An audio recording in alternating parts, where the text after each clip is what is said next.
Hello மக்களே, சிவா இலி செம இன்ட்ரெஸ்டிங்காக போயிட்டுருக்கு. நம்ம உதய பெருமாளும் சங்கரிக்கு திதி கொடுக்கறதுக்காக தயாராகிட்டு இருக்கும்போது இதெல்லாம் பார்த்துட்டு இருந்த செல்வனாயி சும்மா விடுவாங்களா?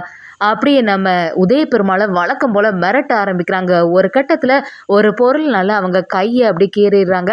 அதே சமயத்தில் தன்னோட அப்பா வருவாங்கன்னு சொல்லிட்டு சிவாவும் எதிர்பார்ப்போட கோவிலில் இருக்கும்போது உதய பெருமாள் அந்த இடத்துக்கு வந்தாங்களா?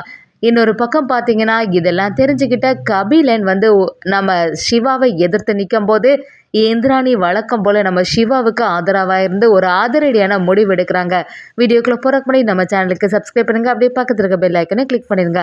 அப்பதான் நான் போடுற வீடியோலாம் உங்களுக்கு நோட்டிஃபிகேஷனா வரும். நம்ம சிவாவும் அயலி கிளம்பி ரெடியா இருக்கும்போது இதை கவனிச்சிட்டு இருந்த இந்திராணியோ, என்னாச்சு இப்போ எங்க கிளம்பி போறீங்க? இன்னைக்கு பாவையெல்லாம் ஸ்கூல் லீவுன்னு சொல்லிட்டு வீட்டில் தானே இருக்கா, இன்னைக்கு ஸ்கூலும் இருக்காது அப்படி சொல்லிட்டு சொல்லும்போது நம்ம சிவாவும், இல்லைக்கா கோவிலில் வச்சு எனக்கு அம்மாவுக்கு இன்னைக்கு நினைவு நாள், அதனால திதி கொடுக்க போறேன் அப்படின்னு சொல்லும்போது அதை கேட்ட இந்திராணியும், என்ன இவ்வளோ லேட்டாவா சொல்லுவீங்க, நீ முதல்ல சொல்லியிருந்தா நானும் ரெடியாகி வந்திருப்பேன்ல அப்படின்னு சொல்லிட்டு நம்ம சிவா கிட்ட சொல்றாங்க. நம்ம அயலியும், இல்லை இனிதான் நாங்கள் வந்து திங்ஸ் எல்லாம் போய் வாங்கினோம், வாங்கிட்டு ஸ்ட்ரெயிட்டாக நாங்கள் கோவிலுக்கு போயிடும், இதெல்லாம் ஒரு பிரச்சனை இல்லை அப்படின்னு சொல்லிட்டு சமாளிக்கிறாங்க. பக்கத்துலேயே நம்ம உதய பெருமாள் இதெல்லாம் கவனிச்சிட்டு இருக்கும்போது இது எல்லாத்தையுமே செல்வனாயி தூரத்துலேருந்து பார்த்துட்டே இருக்காங்க. நம்ம சிவாவும் உதய பெருமாள் கிட்ட, என்ன நீங்கள் வந்துடுவீங்க தானே அப்படி சொல்லும்போது நம்ம உதய பெருமாளும், நீ ஃபஸ்ட்டு போ, பின்னாடியே நான் வந்துடுறேன்னு சொல்லிட்டு மெதுவாக சொல்கிறத செல்வனாயி கவனிச்சிடுறாங்க. நம்ம சிவாவும் தன்னோட அப்பா இப்படிலாம் சொன்னாங்கல்ல, அதனால கண்டிப்பாக வந்துடுவாங்கன்னு ஒரு நம்பிக்கையில் கோவிலுக்கு அவங்க அம்மாவுக்கு திதி கொடுக்கறதுக்காக போகிறாங்க. செல்வனாகி இதை பார்த்துட்டு, எவ்வளோ தைரியம் இருந்தால் இவங்களுக்குள்ள இப்படி ஒரு டீலிங் வச்சுருப்பாங்க, என்னதான் நடந்தாலும் இந்த சங்கரிக்கு திதி கொடுக்கும்போது இந்த அவங்க போகவே கூடாது அப்படிங்கிற மாதிரி ஒரு பிளான் பண்ணுறாங்க. செல்வனாகியும் உதய பெருமாள் கிளம்பி வெளியில் போகும்போது செல்வனாகியை தடுத்து நிறுத்துறாங்க. இப்போ எங்கே தேவையில்லாமல் போகிறீங்க அப்படி கேட்கும்போது உதய பெருமாளும், பக்கத்தில் ஒரு வேலை இருக்குது, அதை முடிச்சுட்டு வந்துடுறேன் அப்படின்னு சொல்லிட்டு சமாளிக்கும் போது செல்வனாகி விடுற மாதிரி இல்லை, நான் உங்கள்கிட்ட தனியாக பேசணும்னு சொல்லிட்டு ரூமுக்கு கூட்டிகிட்டு போயிடுறாங்க. இது எல்லாத்தையுமே நம்ம இந்திராணி கவனிச்சுட்டே இருக்காங்க. உதய பெருமாள் கிட்ட செல்வனாயும், என்ன உங்களை பற்றி எனக்கு தெரியாதுன்னு நினச்சிட்டிங்களா, நீங்கள் வந்து அந்த சிவா கூட என்னெல்லாம் பேசிகிட்டு இருந்தீங்களோ அதெல்லாம் நான் பார்த்துட்டேன், இன்னைக்கு அந்த சங்கரியோட நினைவு நாள் தானே, அதுக்கு திதி கொடுக்கறதுக்காக தானே கோவிலுக்கு போகிறீங்க அப்படின்னு சொல்லிட்டு செல்வனாகியும் நம்ம உதய பெருமாளை மிரட்ட ஆரம்பிக்கிறாங்க. உதய பெருமாளும் அப்படி எதுவும் இல்லைன்னு சொல்லி சமாளித்தாலும் செல்வனாகியெல்லாம் அதை கேட்குற மாதிரி இல்லை, ஒழுங்கு மரியாதையாக நான் சொல்கிற மாதிரி தான் நீங்கள் நடக்கணும், நீங்கள் மட்டும் இப்போ அந்த கோவிலுக்கு போனீங்கன்னு வச்சிங்கன்னா இங்கே நடக்கிறதே வேற, இப்போவே என் கையை வெட்டிடுவேன் அப்படிங்கிற மாதிரி நம்ம செல்வனாகி மிரட்ட ஆரம்பிக்கிறாங்க. உதய பெருமாளும், இந்த மாதிரிலாம் செய்யாத, எதுக்கு இப்படி தேவையில்லாத வேலையை செய்கிறேன்னு சொல்லிட்டு தடுத்தாலுமே செல்வனாகி கேட்குற மாதிரி இல்லை. உங்களால் எனக்கும் கபிலனுக்கும் எவ்வளோ பெரிய அவமானம் தெரியுமா, நம்ம பையனோட வாழ்க்கையை பற்றி கொஞ்சமாவது யோசிச்சு பார்த்தீங்களா, இந்த விஷயத்தை பற்றி வெளியில் உலகத்தில் உள்ளவங்க யாருக்காவது தெரிஞ்சுன்னா அவங்க நம்ம குடும்பத்தை பற்றி என்ன நினைப்பாங்க அப்படின்னு சொல்லிட்டு வழக்கம் போல் நம்ம செல்வனாகி அந்த டைலாக் எல்லாம் சொல்லி நம்ம உதய பெருமாளை தடுத்து நிறுத்துறாங்க.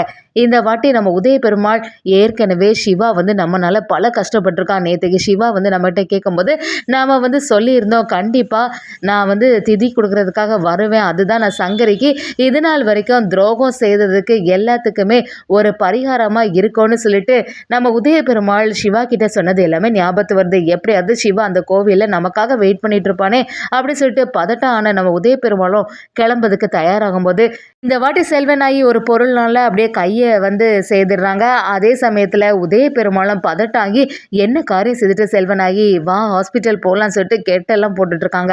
இன்னொரு பக்கம் பார்த்தீங்கன்னா அங்கே வந்து நம்ம சங்கரிக்கு திதி கொடுக்கக்கூடிய எல்லா வேலைகளும் நடந்துகிட்டே இருக்குது. நம்ம சிவாவுக்கு கொஞ்சம் டென்ஷனாகவே இருந்துகிட்ருக்கு. அங்கே பார்த்தா அவங்க அப்பா வந்த மாதிரி இல்லை. நம்ம அயலிக்கிட்ட, என்ன இன்னும் அப்பாவை காணலை, அப்பா கிட்ட நான் ஏற்கனவே சொல்லும்போது நீங்கள் ஃபஸ்ட்டு போங்க, பின்னாடியே நான் வந்துடுறேன்னு சொன்னாங்க, இவ்வளோ நேரம் ஆகியும் காணலையே அயலி அப்படி சொல்லும்போது நம்ம அயலியும், சரி அங்கே ஏதாவது பிரச்சனையாக இருக்க போது எல்லாத்தையுமே சமாளிச்சுட்டு மாமா வரணும்ல, அதனால தான் லேட் ஆகும், நீங்கள் வந்து நடக்க வேண்டியதை பாருங்கள், கடைசி நேரத்தில் மாமா வந்துடுவாங்க, அப்போ கரெக்டாக நம்ம இந்த சடங்குகள் எல்லாம் செய்திடலாம் அப்படி சொல்லும்போது சாமியாரும் நம்ம சிவா கிட்டே கேட்க ஆரம்பிக்கிறாங்க, என்ன திதி கொடுக்கறதுக்கு ஆட்கள் எல்லாம் வந்தாச்சா அப்படி கேட்கும்போது நம்ம சிவாவும், இல்லை கொஞ்ச நேரம் பொறுமையாக இருங்க, சீக்கிரமாக வந்துடுவாங்க அப்படி சொல்லிட்டு நம்ம உதய பெருமாளுக்காக பல நேரம் காவல் இருக்காங்க. கொஞ்ச நேரம் பார்த்தாங்க, ஆனால் இன்னும் வந்து அவங்க அப்பா வந்த மாதிரி இல்லை, ஃபோனையும் எடுத்த மாதிரி இல்லை. இதை பார்த்த உடனே நம்ம சிவா இன்னும் கொஞ்சம் டென்ஷன் ஆகிடுறாங்க. அப்பா நேற்றுக்கு என்கிட்ட எவ்வளோ நம்பிக்கையாக பேசினாங்க, அதனால தானே நான் இப்படி வந்தேன், ஒரு நாளுமே என்னோட அம்மா என் கனவுல கனவுல வந்ததே இல்லை. இதான் ஃபர்ஸ்ட் டைம் மட்டும் கனவுல வந்திருக்காங்க. இது வரைக்கும் நானும் திதி கொடுத்துருக்கேன். ஆனால் இந்த மாதிரி ஒரு சம்பவம் நடந்ததே இல்லை. அம்மா கண்டிப்பாக அப்பா கையினால திதி வாங்கணும்னு சொல்லிட்டு ஆசைப்படுறாங்க போல.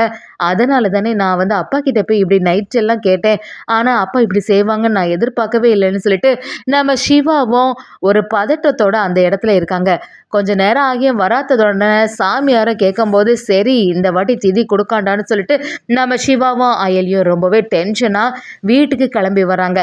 சிவாவும் நம்ம அயலிக்கிட்ட இனிமே வந்து இவங்களை சும்மா விட மாட்டேன், இப்போவே நான் அப்பா கிட்ட நேரடியாக கேட்க தான் போகிறேன் அப்படின்னு சொல்லிட்டு நம்ம சிவா வரும்போது நம்ம அயலியும் சிவாவை தடுத்து நிறுத்துறாங்க. கொஞ்சம் பொறுமையாக இருங்க, எதுவாக இருந்தாலும் கொஞ்சம் சமாதானமாக பேசலாம், மாமாவுக்கு என்ன பிரச்சனையோ அப்படி சொல்லும்போது நம்ம சிவாவும் என்ன நடந்தாலுமே என்னை பற்றி அவங்க யோசிக்க மாட்டேங்கிறாங்களே அப்படின்னு சொல்லிட்டு சிவா வரும்போது அங்கே செல்வநாயி, கபிலன், நம்ம உதய பெருமாள் எல்லாருமே நின்றுட்டு இருக்காங்க. அதே சமயத்தில் கபிலன் நம்ம செல்வநாயோட கையை பார்க்குறாங்க. பார்த்த உடனே அப்படியே டென்ஷன் ஆகிடுறாங்க. என்னம்மா உன் கையில் என்ன காயமாட்டு இருக்கு அப்படி சொல்லும்போது அதை பார்த்து செல்வநாயும் வேற என்னடா செய்யுது, உன்னோட அப்பாவும் அந்த சிவாவும் சேர்ந்து நடத்துகிற வேலைக்கெல்லாம் நான் இந்நேரத்துக்கு உயிரோடவே இருந்திருக்க கூடாது அப்படின்னு சொல்லிட்டு செல்வநாயி கபிலன் கிட்ட சொல்லும்போது கபிலன் பயங்கரமாக டென்ஷன் ஆகிறாங்க. கபிலனும் நம்ம உதய பெருமாள் கிட்ட என்னதான் சொன்னாலும் நீங்க திருந்தவே மாட்டீங்களா, உங்களுக்கு எங்களை விட அந்த சிவா தான் முக்கியமான போயிட்டனா அப்படின்னு சொல்லிட்டு நம்ம உதய பெருமாளை எதிர்த்து நிற்கிறாங்க. இந்த வாட்டி உதய பெருமாள் கொஞ்சம் அமைதியாகவே நிற்கும்போது சிவாவும் அந்த இடத்துல வந்துடுறாங்க. சிவா உதய பெருமாள் கிட்ட வந்து என்ன நீங்க வந்து நான் அந்த இடத்துக்கு வருவேன்னு சொன்னீங்களே அப்புறம் ஏன் வரலை அப்படின்னு சொல்லிட்டு சத்தம் போடும்போது செல்வநாயகி கபிலன் எல்லாம் பார்த்துட்டு இருந்து சிவா கிட்ட என்ன தெரியாம தான் கேட்குறேன், எதுக்கு தேவையில்லாம என்னோட அப்பா கிட்ட இப்போ தகராறு பண்ண வர, உன்னோட அம்மாவுக்கு திதி கொடுக்கணும்னா நீயே கொடுக்க வேண்டியதுன்னு அதுக்கு எதுக்கு எங்கள் அப்பா வரணும் அப்படிங்கிற மாதிரி கபிலன் நம்ம சிவாவை கேட்கும்போது சிவாவும் நான் இப்போ உங்ககிட்ட பேசலை, இது எனக்கும் அப்பாவுக்கும் உள்ள விஷயம், இதுல எல்லாம் நீ தலையிடாத அப்படி சொல்லும்போது கபிலனும் யாருக்குடா யார் அப்பா, இது வரைக்கும் நீ இந்த வீட்டில் இருக்க, ஆனால் ஏதாவது ஒரு உண்மையை நிரூபிச்சியா அப்படி இருக்கும்போது உன்னால் எப்படிடா சொல்ல முடியுது சொல்லிட்டு நம்ம கபிலன் வழக்கம் போல் நம்ம சிவாவை எதிர்த்து நிற்கிறாங்க. இந்த வாட்டி தன்னோட அம்மாவுக்கு திதி கொடுக்க முடியலையேன்னு சொல்லிட்டு ஒரு ஆதங்கத்திட நம்ம சிவா நிற்கும் போது கபிலன் கூட கொஞ்சம் உசுப்பேத்தி விடும்போது நம்ம சிவா நேரடியாக கபிலன் கிட்ட பிரச்சனை பண்ண ஆரம்பிக்கிறாங்க. கபிலனும் என்ன தேவையில்லாமல் என்கிட்ட பிரச்சனை பண்ணுறியா, நீயே ஒரு அனாதை பையன் தானே, உனக்கு அப்பா யாருன்னு ஒழுங்கா தெரியாதுடா அப்படிங்கிற மாதிரி சத்தம் போடும்போது இதை கேட்டுட்டு இருந்த நம்ம சிவா அப்படியே கபிலனை ஒரு கட்டத்தில் அடித்து வெளுத்தெடுக்கிறாங்க. இதை பார்த்து நம்ம உதய பெருமாள் தடுத்து நிறுத்தினாலும் நம்ம சிவா இந்த வாட்டி கேட்குற மாதிரி இல்லை. இதை பார்த்து செல்வநாயும் என்ன தைரியம் இருந்தால் என் பையனை நீ அடிப்ப அப்படின்னு சொல்லிட்டு உதய பெருமாளை பார்த்து என்னங்க உங்கள் முன்னாடி தானே எல்லாமே நடந்துட்டுருக்கு, அப்படி இருக்கும்போது இப்படியே பார்த்துட்டு இருந்தா சரியா அப்படின்னு சொல்லிட்டு நம்ம செல்வநாயும் எதிர்த்து நிற்கிறாங்க.